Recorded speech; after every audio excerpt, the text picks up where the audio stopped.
Je voudrais poursuivre aujourd'hui la présentation de ces grands projets éditoriaux que l'on peut situer autour de 1800 et dans le premier tiers du XIXe siècle. Projets éditoriaux qui se caractérisent essentiellement, je vous l'avais déjà dit, par l'importance de leur illustration. Le fait d'illustrer un livre qui se propose d'être une histoire de l'art, même si c'est une histoire de l'art limitée dans le temps, comme c'était le cas de ce Roux d'Agincourt, le fait de l'illustrer est un événement tout à fait nouveau. La plupart des ouvrages consacrés à l'histoire de l'art à ce moment-là, je pense par exemple à celui de Luigi Lanzi, est dépourvu d'illustration. Il faut bien se rendre compte que ces livres avaient aussi l'ambition, évidemment, de cultiver le public auquel ils s'adressaient, mais pas nécessairement d'illustrer, c'est-à-dire d'accompagner d'images les propos qui portaient sur telle ou telle œuvre. Ça peut nous paraître aujourd'hui extrêmement étrange, nous qui sommes dans une civilisation de l'image et sans doute une civilisation où l'image déborde de tous côtés et nous envahit de tous côtés, mais penser que l'histoire de l'art, tout particulièrement, puisse se passer d'illustration est quelque chose qu'on a du mal à comprendre. En fait, ces textes, je pense à celui de Lanzi en particulier, faisaient appel à la fois à la certitude que le public qui lisait ces livres avait voyagé, connaissait par sa propre expérience un grand nombre d'œuvres, et que, d'autre part, ces expériences étaient mémorisées. C'est-à-dire on misait à la fois sur la capacité des hommes du XVIIIe siècle finissant et du début du XIXe siècle à se déplacer, à voyager, donc à prendre le temps pour contempler les œuvres du Moyen-Âge, les œuvres de l'Antiquité, les œuvres modernes, et en même temps de disposer d'une très grande mémoire visuelle, ce qui était le cas, nous le savons bien, pour les hommes du XVIIIe, du XIXe et pour une grande partie encore du XXe siècle. Je pense que cette perte de la mémoire, cette difficulté que nous avons à mémoriser est un phénomène relativement récent. Alors, après ce Roux d'Agincourt, qui était une entreprise qui s'est étendue dans le temps d'une manière totalement démesurée, mais qui est un exemple d'effort éditorial très, très intéressant, je voudrais aborder une autre personnalité qui a également joué un rôle qui, aujourd'hui, pour nous, représente un moment important de ces éditions illustrées, qui sont des histoires de l'art, ou en tout cas des histoires de l'art, des histoires partielles de l'art. Il s'agit de Alexandre Louis-Joseph, comte de Laborde.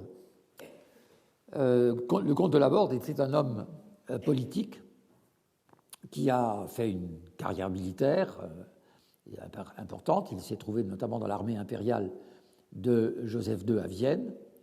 Il a, comme les hommes, comme la noblesse de son temps, effectué des voyages en Angleterre, en Hollande, bien entendu en Italie, en Espagne, et en particulier c'est pour ce dernier pays qu'il a manifesté un très grand intérêt. Il était attaché d'ambassade en Espagne et il a en plus exercé, comme la noblesse en avait, je dirais là aussi, l'habitude, le dessin. Il dessinait lui-même. Et il a entrepris la publication en 1807 du voyage pittoresque et historique en Espagne, illustré de plus de 900 gravures. 900 gravures pour un voyage en Espagne, pour lequel il a recruté des graveurs, mais lui-même aussi a des dessinateurs et des graveurs, et lui-même a dessiné un certain nombre de ces illustrations. Cet ouvrage, Voyage pittoresque et historique en Espagne, a connu d'emblée un très grand succès, enfin, en tout cas, comme on dit aujourd'hui, un succès d'annonce, puisque Charles IV d'Espagne, lui tout seul, avait souscrit à 150 exemplaires de ce livre qui, à l'époque, revenait très cher. Mais la guerre freine le projet en 1808 et de Laborde se consacre à d'autres activités en même temps. Après avoir été élu en 1813 à l'Académie des inscriptions et belles-lettres, il va faire un voyage en Angleterre pour étudier les méthodes d'enseignement de Lancaster. C'était des méthodes qui avaient été mises en place pour instruire les classes pauvres. Et de Laborde s'est intéressé à cette question pour essayer de transposer en France ces principes d'éducation. En 1818, finalement, il termine ce voyage pittoresque en Espagne et l'édition de ce voyage en 4 volumes in folio. Et il a également publié une sorte de on ne va pas dire d'abrégé, parce que, en fait, d'abrégé, il s'agissait aussi de 5 volumes in octavo d'un itinéraire descriptif de l'Espagne, accompagné d'un atlas en 1809. Je vais vous donner ici un extrait de cet ouvrage, de ce deuxième ouvrage, Itinéraire descriptif, parce qu'il donne ici une très belle justification du goût des voyages et de la publication de ces voyages. Parmi les occupations que la mode encourage de nos jours, il n'en est peut-être pas de plus raisonnable que le goût des voyages. Soit qu'on le considère comme un moyen de s'instruire, de rétablir sa santé, de tempérer ses chagrins, soit que l'ambition d'être utile et d'avancer le progrès des sciences en soit le véhicule. Il est singulier qu'un usage qui réunit autant d'avantages et d'agréments ait été si peu en vogue jusqu'au milieu du siècle dernier. Si l'on écrivait l'histoire des voyageurs français, on verrait que la plupart furent des missionnaires, des pèlerins, les autres des commerçants ou des naturalistes et quelques publicistes. Aucun homme du monde ne dépassait les frontières. Les premiers qui parcoururent la Suisse en parlèrent comme d'une découverte et furent regardés à leur retour comme des gens extraordinaires. Presque tous les voyages écrits avant cette époque ne traitent que des lois, de l'étiquette des cours et des négociations diplomatiques. Ils sont entièrement à refaire sur le rapport des arts, des tableaux de la nature, des connaissances astronomiques et géologiques, et même de tout ce qui concerne l'économie publique et particulière. Plusieurs circonstances contribuèrent à rendre plus général le goût des voyages dans les derniers temps.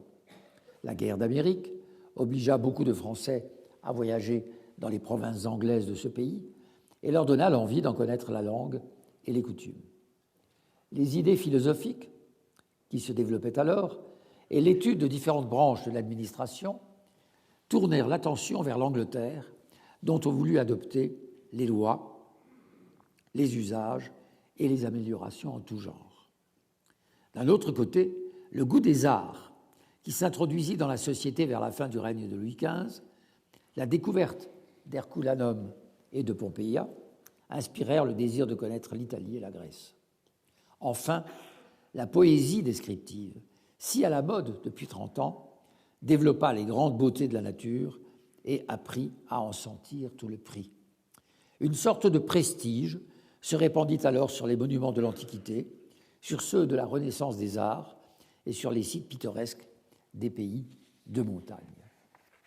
Vous voyez que là, dans cette justification des voyages auxquels se livrent les hommes du monde, il y a deux raisons nouvelles qui s'ajoutent aux anciennes bien connues. C'est la découverte de l'art et la découverte aussi des paysages, la découverte de ce qui fait la spécificité finalement d'une région.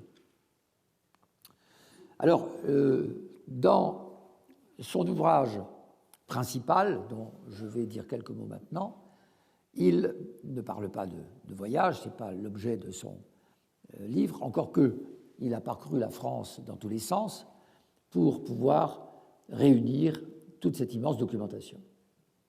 Alors ce livre s'appelle « Les monuments de la France, classés chronologiquement et considérés sous le rapport des faits historiques et de l'étude des arts ».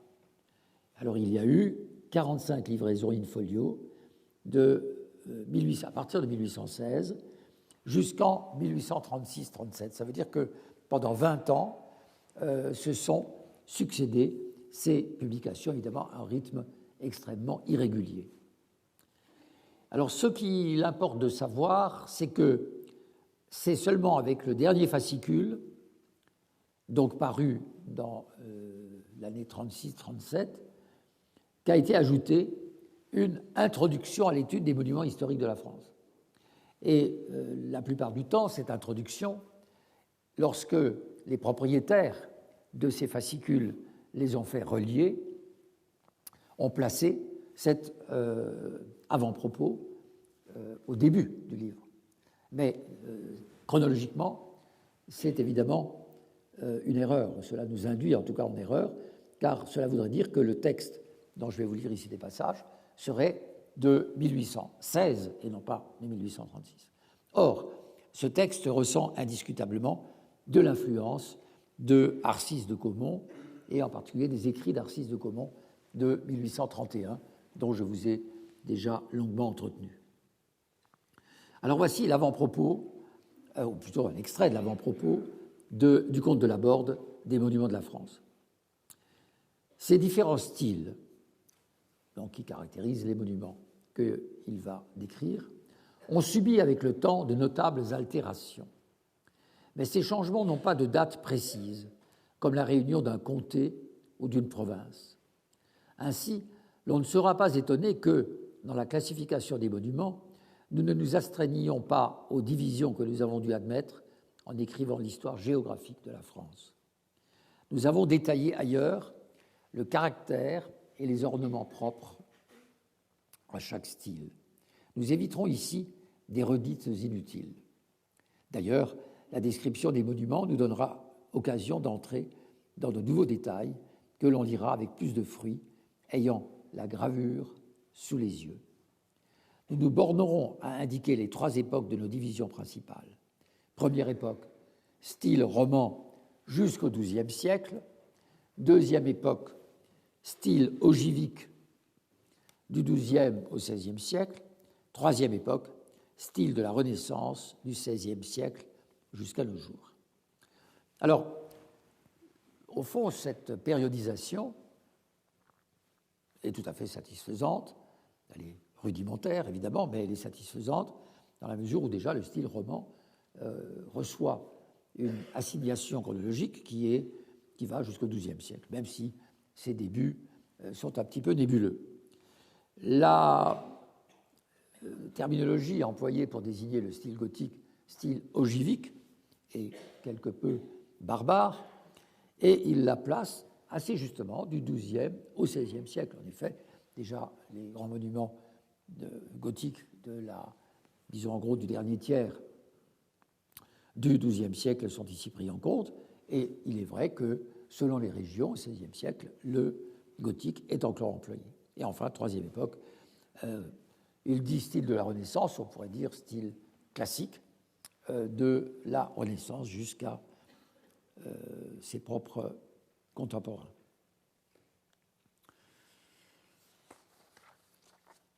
Alors, de Laborde donne dans son livre d'abord une histoire de la culture, de chaque moment, de chaque période, puis une description générale des styles, une sorte de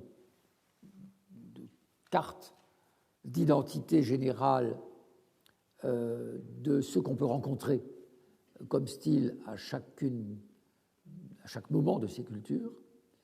Et ensuite, on entre dans le détail descriptif de quelques courtes monographies d'édifices placés dans l'ordre chronologique. Et ce sont les explications des planches. Donc, les planches elles-mêmes sont placées dans cet ordre chronologique. L'illustration des monuments de la France de Laborde, je l'ai dit, occupe une place importante parce que les ouvrages illustrés de ce temps-là sont encore relativement rares, mais aussi à cause de la qualité de ces illustrations. Certaines sont même des modèles de représentation architecturale. Il y a là des gravures à l'acier très précises qui vont être éclipsées par les lithographies qui feront le succès de l'ouvrage de Taylor, Nodier et Cailleux. Alors, c'est à cette troisième entreprise éditoriale que je vais maintenant m'intéresser. Le fameux ouvrage des voyages pittoresques, dont vous avez tous, je pense, entendu parler, qui est l'œuvre de trois auteurs, le baron de Taylor, Charles Nodier, l'écrivain bien connu, et de Cailleux, qui appartient également à la noblesse. Évidemment, c'est intéressant de voir combien la noblesse s'est à ce moment-là intéressée à ces questions patrimoniales, même si on ne les appelle pas encore ainsi. C'est une façon de rendre compte de la fin d'une époque et en même temps de montrer tout l'intérêt, aux yeux de l'histoire, qu'ont ces monuments. Alors je présente, excusez-moi, rapidement les trois protagonistes. Isidore Justin Séverin, baron de Taylor. Il est un peu l'âme de ce projet.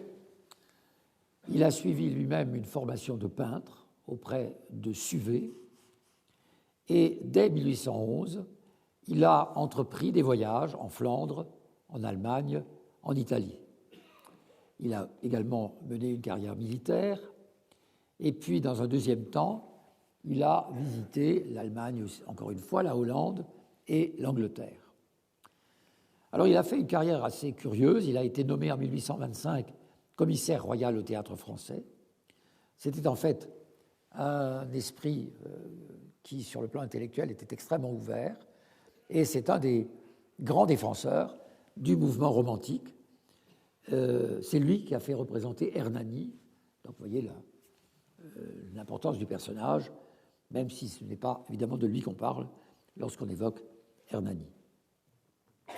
Et en même temps, il s'est fait le défenseur. Alors, à la fois, si vous voulez, on pourrait dire promoteur de la modernité, et en même temps défenseur des monuments menacés par la bande noire. Il a eu aussi l'idée de faire transporter en France les obélisques de Luxor, projet qui a fini par aboutir en 1833. Et en 1835, Louis-Philippe le charge de racheter les peintures espagnoles que le musée avait possédées sous l'Empire. Vous connaissez, je pense, cet épisode. En 1936, il est nommé inspecteur général des Beaux-Arts, où il a eu l'occasion aussi de faire des voyages en Orient, dont il a d'ailleurs rapporté des œuvres. Et puis, en 1947, il est nommé à l'Académie des Beaux-Arts. Le deuxième co-auteur de ces voyages pittoresques, c'est Charles Nodier, l'écrivain, je pense qu'il est le plus connu, qui était un écrivain avec une très grande facilité de plume, une sorte de polygraphe, et qui a écrit sur aussi bien des sujets les plus divers, une plume un peu versatile qui changeait de ton selon les situations politiques elles-mêmes changeantes à cette époque, comme vous le savez. Et puis le troisième, c'est Achille Alexandre Alphonse de Cailloux, dit de Cailleux, qui était l'élève de l'architecte Abadi, lui aussi a fait une carrière militaire, secrétaire général des musées entre 1841 et 1848, et qui a transformer le château de Versailles en musée entre 1933 et 1937. De Cailleux était plus particulièrement chargé de la Normandie et de la Bretagne dans cet ouvrage des voyages pittoresques. Et donc, de 1820 à 1863, paraissent 24 volumes, in folio, des voyages pittoresques et romantiques dans l'ancienne France, par messieurs Charles Nodier, donc Taylor, et De Cailleux, Paris, chez Guy de Lainay. Alors, il y a des illustrations en grand nombre, et c'est ce qui va faire d'ailleurs la grande réputation de ces voyages pittoresques. Ces illustrations sont dues parfois à des artistes extrêmement célèbres. Je pense à Isabey, je pense à Géricault, à Ingres, Horace Vernet, Fragonard, Évariste Fragonard, Viollet-le-Duc, Cicéry, Dauzat, etc. Et Taylor lui-même a contribué à ces illustrations. Les 4 premiers fascicules, donc sur l'ensemble des 24, ont été rédigés par Nodier et Cailleux, et les autres par Taylor lui-même. Alors voici comment Charles Nodier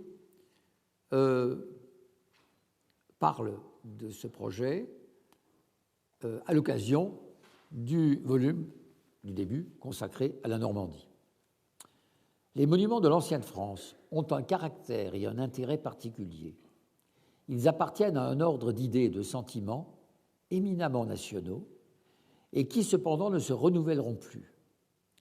Ils révèlent dans leurs ruines des ruines plus vastes, plus effrayantes à la pensée, celles des institutions qui appuyèrent longtemps la monarchie et dont la chute fut le signal inévitable de sa chute. Ce ne sont pas seulement les catastrophes du temps qui sont écrites sur ces murailles, abandonnées, ce sont encore celles de l'histoire. À leur vue, tous les souvenirs des jours écoulés se réveillent.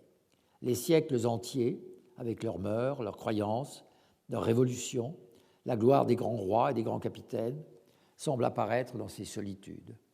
Autour des débris dont elles sont semées, vivent toujours, parmi les simples pasteurs qui ont élevé leurs cabanes sur la place d'un palais qui n'a plus de nom, les traditions merveilleuses de ces temps ingénus et crédules, âge d'ignorance et d'imagination, où une vive et profonde facilité de sentir accréditait de famille en famille et de génération en génération les plus agréables mensonges. Le texte, de caractère très littéraire, s'oriente visiblement vers un ton nostalgique et, je dirais même, mélancolique. Cette idée que les ruines peuvent être le support de méditation sur le passé, sur l'histoire, sur les institutions révolues. Et nous sommes là dans une tonalité qui est très proche aussi évidemment, de Chateaubriand. Alors, c'est une tonalité qui est donnée ici à ce grand projet éditorial qui est un peu différente de celle que le comte de Laborde ou que Sieur d'Agincourt avait manifestée.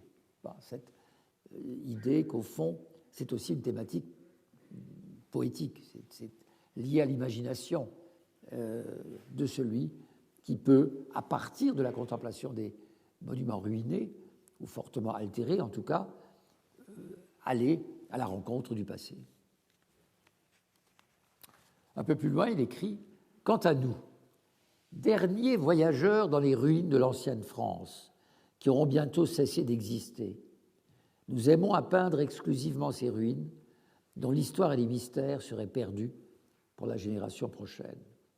Nous ne détournerons nos yeux des ouvrages de l'art que les siècles ne respectent pas, sur la scène de la nature dont les siècles n'altèrent pas l'impérissable beauté, qu'autant qu'un site pittoresque nous rappellera une époque historique et nous offrira dans sa simplicité le caractère, excusez la faute, le caractère d'un moment. Le caractère d'un moment. Et là aussi, l'idée est exprimer d'une manière un peu plus concise que, en effet, nous sommes en présence de quelque chose qui est irrévocablement en train de disparaître et que nous ne pouvons plus sauver que par le texte et par l'image. C'est ce qui est l'objectif de cet ouvrage. J'aurais voulu introduire à cet endroit la présentation, même relativement succincte, d'un autre événement important qui n'est pas éditorial, encore qu'il s'accompagne également d'une grande publication, c'est le Musée des Monuments Français d'Alexandre Lenoir. Pourquoi ? Parce que dans le Musée des Monuments Français s'affirme un projet qui est un projet historiographique. Parce qu'Alexandre Lenoir, lorsqu'il recueille au dépôt des Petits Augustins, là où se trouve l'École nationale des beaux-arts, des restes sauvés du vandalisme révolutionnaire, il constitue une sorte de, j'allais presque dire, de butin qui résulte évidemment de dégradation, qui résulte d'un changement de régime, d'un changement d'idéologie, mais pour lui, cette grande collection qu'il est en train d'accumuler ne peut pas être simplement livrée à des antiquaires pour l'étude, il faut les présenter, ces objets, les soumettre au regard de la bourgeoisie, de la population dans son ensemble. Et d'une certaine façon, le modèle, là encore, que prend Alexandre Lenoir, qui pourtant ne fait pas a priori un livre, il fait un musée, son modèle, c'est Winckelmann aussi. Et donc il va tenter d'introduire dans tous ces restes, essentiellement du Moyen-Âge et de la Renaissance, il va introduire un classement, une périodisation, une distribution muséographique qui va s'appuyer sur quelque chose d'analogue à ce qu'a fait Winckelmann. Donc, l'idée d'une évolution organique depuis une naissance, une croissance, une période d'apogée et une décadence. Alors, il se trouve qu'en plus, ce grand, vaste et ambitieux projet d'Alexandre Lenoir, qu'il réalise peu à peu dans les années 90, eh bien, ce projet s'accompagne aussi d'une publication, et d'une publication illustrée. Mais cela m'aurait entraîné un petit peu trop loin. Je voulais simplement rappeler ici que nous sommes quand même dans un moment où la question de l'histoire de l'art et la question de l'histoire de l'art rendue visible par des images ou par des œuvres, comme c'est le cas du Musée des Monuments Français, est une question qui devient absolument centrale. Je ne pourrais donc pas m'arrêter à ce point, mais je voulais néanmoins le souligner avant de passer à ce qui constituera la dernière grande partie de ce cours cette année, à savoir ce qu'on pourrait appeler la véritable naissance de l'histoire de l'art. Alors vous allez me dire, mais vous nous avez annoncé la naissance de l'histoire de l'art avec Vasari, vous nous avez annoncé la naissance de l'histoire de l'art avec Winckelmann, voilà qu'il y a une nouvelle naissance de l'histoire de l'art. Eh bien, vous constaterez que ce sont différentes modalités selon lesquelles l'histoire de l'art est écrite. Je n'y insiste plus, mais Vasari, c'est une forme considérée par beaucoup comme dépassée, encore qu'elle va être reprise par certains historiens bien au-delà du XIXe siècle. L'histoire des artistes, des biographies, une succession de biographies singulières. C'est une histoire de l'art qui a un genre particulier. Winckelmann, c'est l'histoire de l'art comme système où on aborde à la fois une question historique et une question esthétique. Il y a très nettement chez Winckelmann cette claire distinction qui n'apparaît à aucun moment dans les écrits antérieurs d'une manière aussi systématique. C'est une autre forme de l'histoire de l'art, mais une forme, elle aussi, limitée dans le temps, puisqu'il s'est contenté de l'histoire de l'art chez les anciens, donc dans l'Antiquité. Je vous ai dit aussi à propos de Lanzi que l'effort de Lanzi était considérable et devait être absolument mis en avant comme une histoire de la peinture, car Lanzi est peut-être le premier à effectuer, à partir d'un travail dans les archives, dans les collections publiques et privées, le premier qui tente de mettre de l'ordre dans cet immense problème de la peinture en Italie. Mais là, je vais aborder quelques personnalités et quelques textes qui ont l'ambition d'être les premières histoires de l'art que l'on n'ait jamais voulu écrire. Cela se passe en Allemagne. Cela se passe en Allemagne à partir des alentours de 1800. Et les premiers noms que je vais vous citer sont des noms qui restent dans l'historiographie de l'art comme des jalons absolument essentiels. Mais auparavant, je ne voudrais pas faire injustice à ce qui s'est passé en Angleterre. Car au fond, si l'histoire de l'art est née, en effet, en Allemagne, dans une forme qui peut être considérée encore aujourd'hui comme absolument paradigmatique, il y a eu des tentatives ailleurs, et en particulier en Angleterre, de réunir du moins le matériau pour une histoire de l'art. Et je voudrais vous citer, pardon, non, je ne vais pas noter son nom, mais un auteur de la fin du XVIIe et qui a surtout écrit pendant la première moitié du XVIIIe siècle, George Vertue, ça s'écrit comme Vertu avec un E, V-E-R-T-U-E, né en 1684, mort en 1756. Alors, George Vertue est un nom qui, à la limite, n'apparaît pas facilement dans les historiographies de l'art, mais c'est parce qu'il a été relayé par un autre Anglais qui a utilisé son matériau en lui rendant d'ailleurs un digne hommage. Vertue a été celui qui a recueilli une foule de renseignements entre 1713 et à peu près 1757, où il a examiné, 56, pardon, oui, on ne sait pas trop s'il est mort en 56 ou 57, où il a examiné les collections privées et publiques. Il a assisté aux ventes des œuvres. Il a voyagé énormément, il a étudié les monuments, il a étudié les traditions, les légendes, tout l'aspect, je dirais, ethnographique lié aux monuments, et il a également consulté les archives. Donc c'est vraiment on pourrait dire un antiquaire, mais un antiquaire complet dont le champ des intérêts dépasse largement celui des monuments eux-mêmes.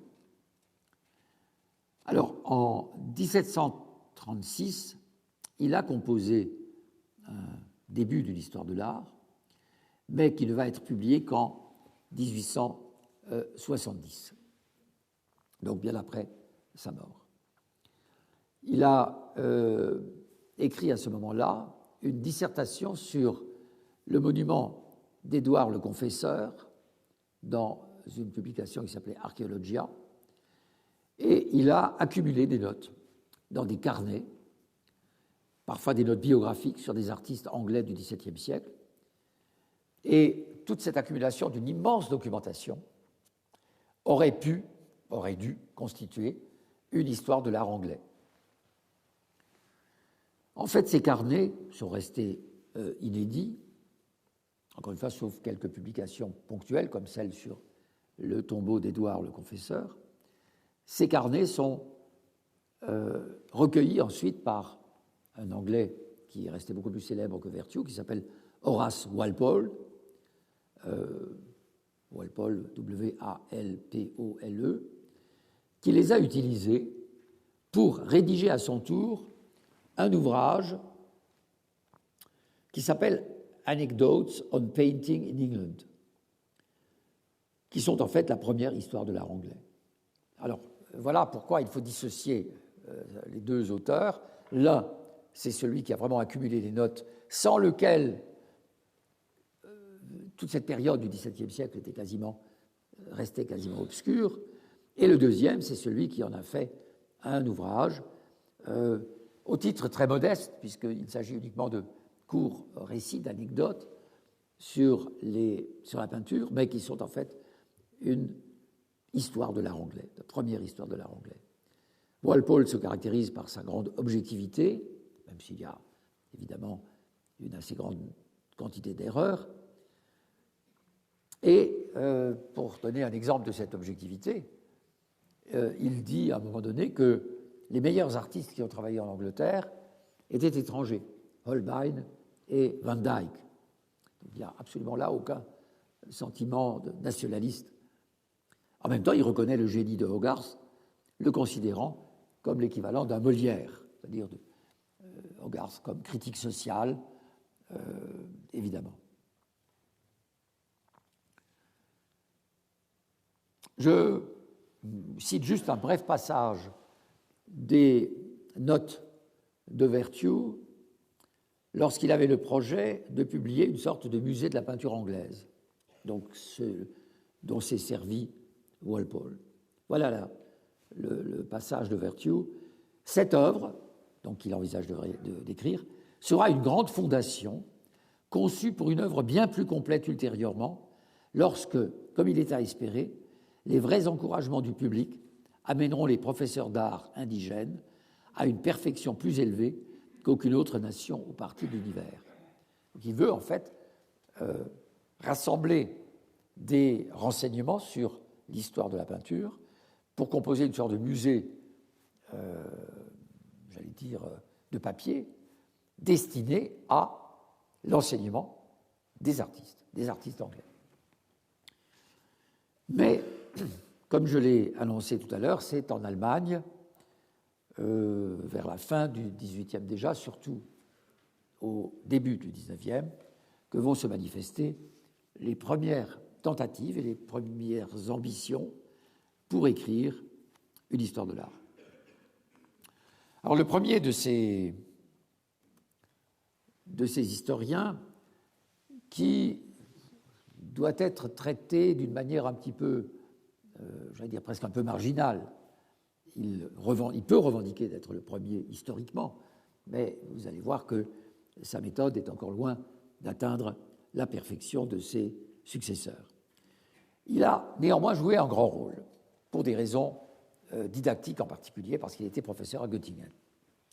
Johann Dominicus Fiorillo était d'abord un peintre, formé à Prague et à Bayreuth, puis à Rome, où il a été l'élève de Pompeo Batoni, et ensuite il a exercé l'activité de peintre à Bologne. En 1781, il est à Göttingen, où il enseigne à l'université le dessin, où il dirige le cabinet des estampes et la galerie de peinture.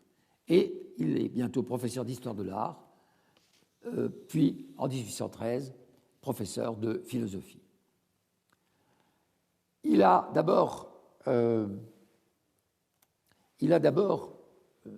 manifesté son opposition radicale à l'histoire de l'art comme histoire des artistes. C'est-à-dire il soumet vraiment Vasari à une critique très forte. Mais il critique aussi la conception de Lanzi, qui, je vous le rappelle, avait écrit une histoire fragmentée selon les écoles, donc selon les territoires. Il trouve que cela aussi rend impossible tout récit continu. Il voudrait écrire une histoire de la peinture qui commence là où s'arrêtait l'histoire de l'art de Winckelmann, donc au début du Moyen-Âge, Winckelmann restant son modèle, et cette histoire, il voudrait la continuer jusqu'au XVIIIe siècle. Pour Fiorillo, et ça, c'est une affirmation de principe extrêmement intéressante, tout à fait winkelmannienne, mais importante pour la période qu'il va couvrir. Pour Fiorillo, l'histoire de l'art doit être l'histoire des styles. En effet, une histoire des styles peut parfaitement ne pas se mouler dans une périodisation ou dans une territorialisation comme cela a été pratiqué auparavant. Et il a aussi l'ambition, je rappelle qu'il a été aussi professeur de philosophie, il a aussi l'ambition d'étudier l'art dans ses rapports avec les autres aspects de la vie sociale, la religion en particulier, et la vie politique. Alors, donc entre 1798 et 1808, il a publié une histoire des arts du dessin. Il ne s'agit pas de ce titre que vous avez ici sous les yeux. Une histoire des arts du dessin qui a voulu saisir le phénomène dans son universalité, si on peut dire. Dans le premier volume, paru en 1798, il étudie la peinture florentine et romaine. Il considère que l'art grec est un sommet et que l'art médiéval, qui débute avec la Rome paléochrétienne à laquelle il s'intéresse, est une période de décadence. Donc on pouvait parfaitement, comme Seuroux d'Agincourt, comme Fiorillo, on pouvait parfaitement considérer que l'Antiquité restait le modèle absolu, que même le Moyen-Âge était une période de décadence, mais c'était une période importante sur le plan historique. Donc il fallait néanmoins s'y intéresser et l'étudier.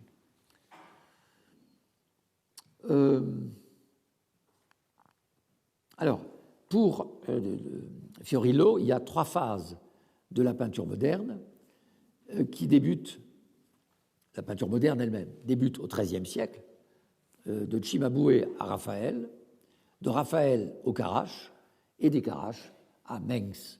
Mengs, le peintre grand ami de Winckelmann, le grand peintre néoclassique allemand.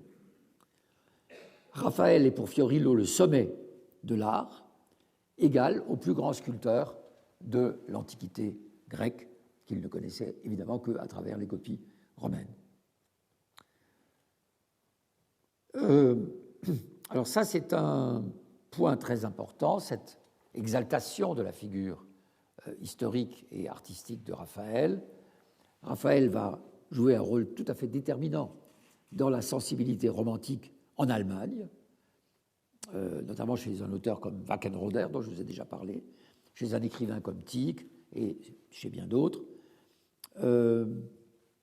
Alors ce n'est pas dû entièrement à Fiorillo, mais Fiorillo a fortement contribué à mettre cette figure de Raphaël en avant. Et les autres volumes de cette histoire des arts du dessin parlent de la peinture française, espagnole et anglaise. À partir de 1815, et j'en arrive à ce panneau, il édite 4 volumes consacrés à l'histoire des arts du dessin en Allemagne et dans les Pays-Bas, qui ont pour objectif de valoriser la peinture allemande par rapport à celle des Italiens et des Français. Alors, j'allais dire, ce changement de perspective par rapport au précédent livre s'explique en partie par les guerres de libération, notamment évidemment consécutives aux actions guerrières de Napoléon, et le Congrès de Vienne, qui crée les conditions de l'émergence d'un sentiment patriotique où la prise en compte des œuvres d'art allemandes joue un rôle important. Alors, nous assistons là, dans ce livre de Fiorillo, à la réévaluation du Moyen-Âge artistique comme un Moyen-Âge proprement allemand, qui aurait existé. Bien sûr, on aurait du mal à trouver une antiquité proprement allemande. Donc c'est bien autour du Moyen-Âge et de sa réévaluation que vont se concentrer ces différentes prises de position nationales, comme je vous l'ai expliqué, aussi bien chez les auteurs italiens que chez les auteurs français ou allemands. Alors voici ce que dit, et j'espère que vous avez encore un peu dans l'esprit ce que disait Schlegel à propos de l'architecture gothique. La véritable architecture allemande est apparue au XIIe siècle, fleurie jusqu'à la fin du XVe siècle, et servit de modèle à toutes les autres nations européennes. Donc nous sommes ici encore dans la conviction que le gothique est d'origine germanique. Si plusieurs monuments de l'ancienne architecture allemande datant de l'époque carolingienne étaient conservées, ou si les chroniques étaient plus précises dans leur description, nous serions en mesure de caractériser leur style avec plus de finesse. Leur caractère principal était la solidité à laquelle était subordonnée la beauté, bien que le sens du luxe le plus élevé dans l'architecture ne fût pas perdu, comme en atteste la description d'un édifice apparu lors d'une vision au moine Wettin de Reichenau, mort autour de 824. Beaucoup d'églises, parmi les plus anciennes, étaient rondes. Elles possédaient des colonnes plus robustes que les toscanes et les doriques, des arcs en demi-cercle et des fenêtres identiques. Elles n'avaient pas de contreforts, mais des murs très épais. La transition du style ancien au moderne peut être vérifiée sur plusieurs églises, même à la cathédrale de Strasbourg, dont le chœur remonte peut-être au temps carolingien. Ce qui est tout à fait faux. Les églises construites dans le style allemand moderne sont des grands édifices, magnifiques et luxueux, très longs et larges et élevés à une hauteur considérable. Ils possèdent souvent... Alors, ici, on est dans le gothique. Le moderne désigne là le gothique. Ils possèdent souvent 2, même 3 rangées de colonnes superposées, de tailles différentes, qui sont reliées par des arcs brisés et qui forment un portique supérieur et un inférieur. Les entreprises architecturales des Allemands tendaient constamment à la grandeur et à l'immensité. Alors, je vois que le temps passe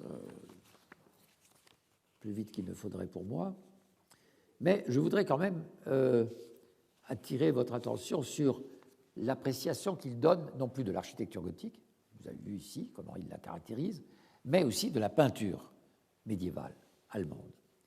En ce qui concerne la peinture, rien ne s'est conservé. Cependant, on a conservé quelques peintures à fresques, sous le chœur principal de la collégiale Sainte-Marie de Cologne, qui date assurément du IXe siècle. Gerken signale que cette crypte, qui fut construite à l'époque carolingienne, était pourvue de nombreuses petites colonnes et de petites subdivisions sur lesquelles, à plusieurs endroits, on peut encore voir de très anciennes peintures appliquées sur de la chaux humide. Mais l'un des monuments les plus importants de l'activité artistique des Allemands qui nous soit parvenu est l'Évangéliaire de Charlemagne, conservé dans l'ancienne ville impériale d'Aix-la-Chapelle. Ce livre est précieux en raison de son âge, de sa beauté, de ses miniatures, de sa précieuse reliure, au même titre que de la circonstance particulière qui voulait que les empereurs germaniques, lors de leur couronnement et de leur serment, devaient placer les doigts de la main droite sur le livre. Si vous prenez ces quelques lignes, ce livre est précieux en raison de, jusqu'à cette dernière phrase, vous voyez que nous sommes encore dans une manière de caractériser l'art extrêmement sommaire. Pas dire qu'un manuscrit est précieux parce qu'il est vieux, parce qu'il est beau, à cause de ses miniatures, on s'en doutait, de sa précieuse reliure et de la circonstance de sa création, c'est la méthode ancienne de juger l'art toujours par rapport à des faits qui lui sont extérieurs. C'est un livre de grand format, in quarto, qui, avec la reliure, est épais d'environ 3 pouces. Les plats de reliure sont sans doute en bois et celui du dessus est recouvert d'un revêtement très artistiquement travaillé, nous voilà bien renseignés, en argent doré et travaillé à jour. Au centre de ce plat est représenté, etc. Je ne continue pas le détail de cette description, sauf l'une des miniatures qu'il décrit. La plus parfaite, la plus parfaite cependant est l'image de l'évangéliste Matthieu. La couleur des lettres est presque uniquement l'or, qui s'est bien conservé, mais ce qui n'appartient pas au texte, mais qui est peu abondant, est de couleur argent et a quelque peu souffert. Et les rares marges où l'on ne remarque que de simples citations sont également en argent et les lettres sont plus petites. Les noms des scribes, des enlumineurs, ne se trouvent nulle part, et encore moins un millésime ou une indication de l'âge du manuscrit. Mais en ce qui concerne ce dernier point, il est plus que vraisemblable qu'il fut écrit au début du VIIe siècle, car dans le registre des fêtes ne figure encore aucun des saints du VIIe siècle, et la plupart de ceux mentionnés ont vécu au IVe siècle. Il serait souhaitable que ce magnifique codex, par rapport à son contenu, soit aussi soigneusement décrit et comparé à la Vulgate, comme l'a fait le savant père Sanftel pour l'évangéliaire de Saint-Hébran de Ratisbonne, dont nous parlerons plus loin. Il serait appréciable qu'il soit entièrement gravé sur cuivre et ainsi immortalisé comme un monument inestimable de l'art le plus élevé de l'écriture et de la miniature. Nous avons ici quand même un peu plus de détails, et même des détails qui s'avancent sur un terrain extrêmement périlleux, qui est celui de l'appréciation de la qualité de conservation des différents aspects du manuscrit, de ses couleurs en particulier. Ça, c'est le signe d'un intérêt propre à un artiste, il faut bien le dire, n'est-ce pas? Il est capable de s'intéresser à l'aspect technique du manuscrit. C'est ce qui fait le prix de certains des passages de ce livre. Et puis, la foi dans ce que peut apporter la gravure. La gravure, c'est-à-dire la gravure de reproduction, comme nous en verrons dans l'heure suivante. La conviction que la gravure sur cuivre va immortaliser, donc va définitivement fixer toutes les qualités, tous les caractères d'un manuscrit. Or, il vient de décrire les couleurs avec une relative attention. Donc, nous voyons bien que c'est une sorte d'une très grande contradiction, mais cela va de soi pour un auteur de cette époque de nous dire que la gravure de reproduction est une manière définitive de conserver la mémoire d'une œuvre d'art. Et cette conviction est absolument générale à ce moment-là. Personne ne met en doute que une gravure au trait, donc la réduction au trait de quelque chose qui est a priori en couleur, ou de quelque chose qui est même parfois modelé, ce que n'est pas cette miniature, bien entendu, modelé par tout un ensemble de conventions qui montrent l'ombre, portée, etc., à partir du début du XIVe siècle. Tout cela est absent ici. Néanmoins, il pense que la gravure de reproduction va servir à immortaliser une telle œuvre.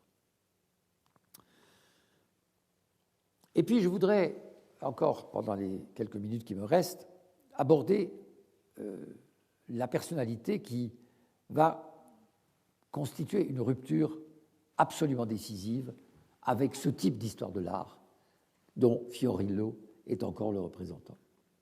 Encore que la place éminente de l'auteur dont je vais parler est d'autant plus intéressante sur le plan de l'histoire des idées que cet auteur, Rumor, Karl Friedrich von Rumor, a été l'élève de Fiorillo à Göttingen, auprès de qui il a étudié l'histoire de l'art. Donc il faut bien savoir que dans tout ce que nous allons examiner de l'œuvre de Rumor, il y a cet arrière-plan d'une critique de Fiorillo, bien sûr d'une critique de Vasari, cela va de soi, mais aussi d'une critique de la manière dont Fiorillo aborde l'art. Alors, Karl Friedrich von Rumor est d'origine noble, est une famille du Holstein, et il a eu cette chance merveilleuse d'hériter d'une fortune familiale suffisante pour le libérer de toute obligation, de toute activité professionnelle. Il a étudié les langues et l'histoire à Göttingen, donc, ainsi que l'histoire de l'art chez Fiorillo. Il a séjourné dans une ville comme Dresde, qui à ce moment-là était une ville intellectuellement extrêmement importante, où il se liait avec Tieck, l'écrivain, et aussi avec Philipp Otto Runge, le peintre. Et n'oubliez pas qu'à la galerie de Dresde se trouvait ce grand chef-d'œuvre de Raphaël, qu'on connaît sous le nom de Madone Sixtine, qui a fait sur lui une impression définitive. Donc c'est encore Raphaël, dans la galerie de Dresde, qui va être comme une sorte de nucléus à partir duquel la pensée de Rumor, sa conception de l'histoire de l'art, sa conception de l'œuvre d'art et du style va prendre naissance. Sans doute beaucoup plus que les cours de Fiorillo. Comme d'autres romantiques, il va se convertir au catholicisme. Et l'expérience artistique est indiscutablement pour quelque chose dans ses prises de position spirituelles, dans ses manifestations spirituelles. En 1804, il effectue son premier voyage en Italie, c'est extrêmement important parce que l'Italie va jouer un rôle dans sa vie et dans son œuvre d'historien. Et puis il fait d'autres voyages qui méritent d'être mentionnés parce qu'ils sont nombreux. En 1816, de 1816 à 1821, de 28 à 29, en 37 et en 41. Donc c'est quelqu'un qui revient constamment en Italie, qui fait de longs séjours et qui y travaille très activement. À Rome, il va entrer en contact avec les peintres que l'on appelle les Nazaréens, Cornelius, Overbeck, etc. Il va aussi rencontrer un des grands historiens allemands de son temps, Barthold Georg Niebuhr, Niebuhr, et Niebuhr va être peut-être le levier, si je puis dire, de son intérêt pour l'art.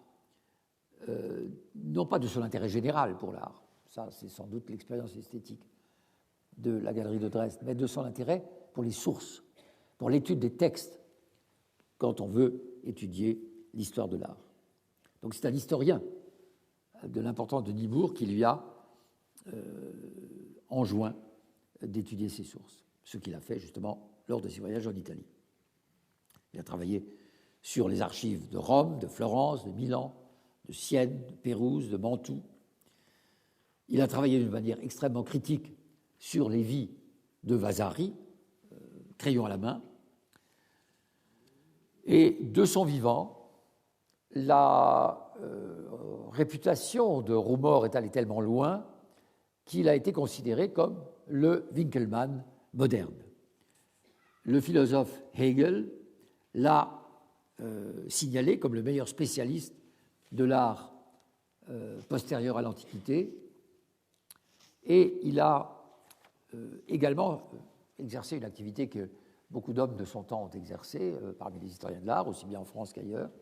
Il a accompagné des souverains en Italie pour leur faire visiter l'Italie, une sorte de Cicérone, Frédéric Guillaume IV de Prusse ou Christian III du Danemark l'ont ainsi accompagné en Italie.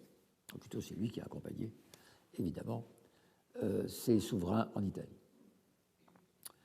En 1813, déjà, il publie dans une revue fondée par Frédéric Schlegel, dont je vous ai parlé, le musée allemand, Deutsches Museum, des études sur l'architecture médiévale, déjà en 1813. Donc c'est là aussi quelqu'un qui montre très tôt son intérêt pour des questions qui sont encore à cette époque-là relativement mal traitées. En deux mots. Il déplace, et ça c'est une observation importante pour comprendre la suite, l'appréhension de l'œuvre d'art, de l'idéalisme ou encore de son contenu iconographique, qui est généralement ce qui intéresse tous ceux qui, depuis Montfaucon, abordent l'art. Il déplace ce centre d'intérêt vers une appréhension sensible des formes.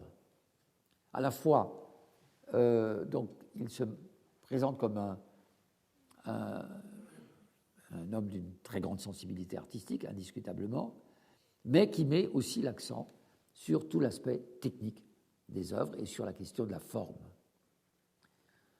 Pour lui, pour Rumor, l'essence de l'œuvre et l'individualité artistique se manifestent dans et par la forme. On peut dire qu'il est le fondateur d'une méthode philologico-historique, en raison de l'intérêt qu'il consacre au texte, mais on pourrait aussi dire qu'elle est philologico-historique formaliste. Voilà, je reviendrai évidemment sur cette importante personnalité la prochaine fois.